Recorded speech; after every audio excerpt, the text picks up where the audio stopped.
Hi, everyone, and a very warm welcome to all of you. My name is Madhulika Rajahan, mother, author, green energy enthusiast, and a certified Lean Six Sigma Black Belt expert. In today's episode, we will talk further about the 10-step process to create personas. We have already talked about all four kinds of personas in our previous episode. We will just briefly revisit them as to understand why we need to create personas.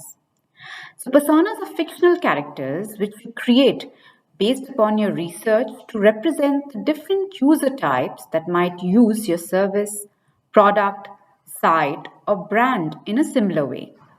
Creating personas will help you understand your users' needs, experiences, behaviors, and goals. Creating personas can help you step out of yourself. It can help you recognize that different people have different needs and expectations, and it can also help you identify with the user you're designing for. Personas make the design task at hand less complex. They guide your ideation processes and they can help you achieve the goal of creating a good user experience for your target user group. As opposed to designing products, services, and solutions based upon preferences of a design team, it has become standard practice within any human centered design discipline to collate research and personally specific trends and patterns in the data as personas.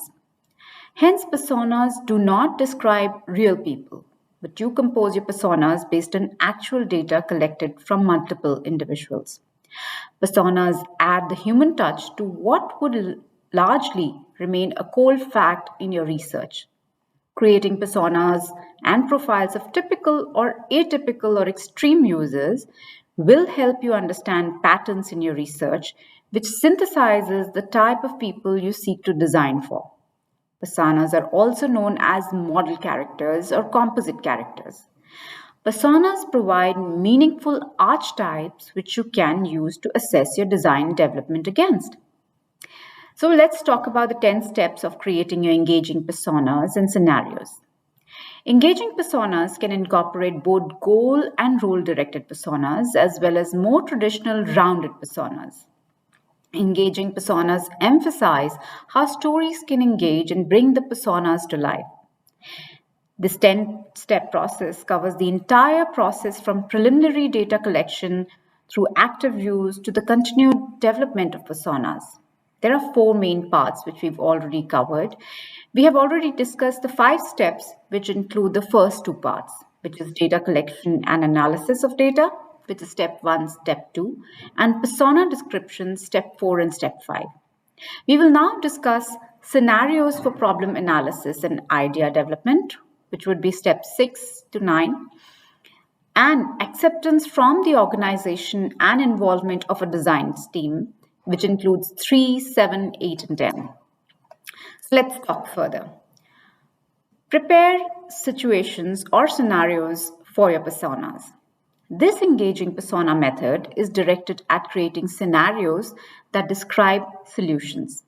For this purpose, you should describe a number of specific solutions that could trigger the use of a product or service you are designing. In other words, situations are the basis of a scenario. You can give each of your personas life by creating scenarios that feature them in the role of a user. Scenarios usually start by placing the persona in a specific context with a problem they want to have or have to solve. Obtain acceptance from the organization. It is the common thread throughout all 10 steps that the goal of the method is to involve the project participants. As such, as many team members as possible should participate in development of the personas. It is important to obtain the acceptance and recognition of the participants of the various steps.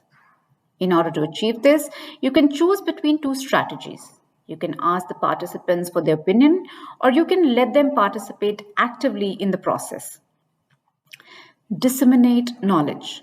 In order for the participants to use the method, the persona description should be disseminated to all.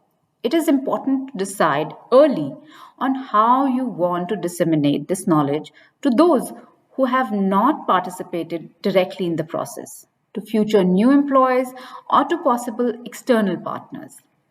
The dissemination of knowledge also includes how the project participants will be given access to the underlying data.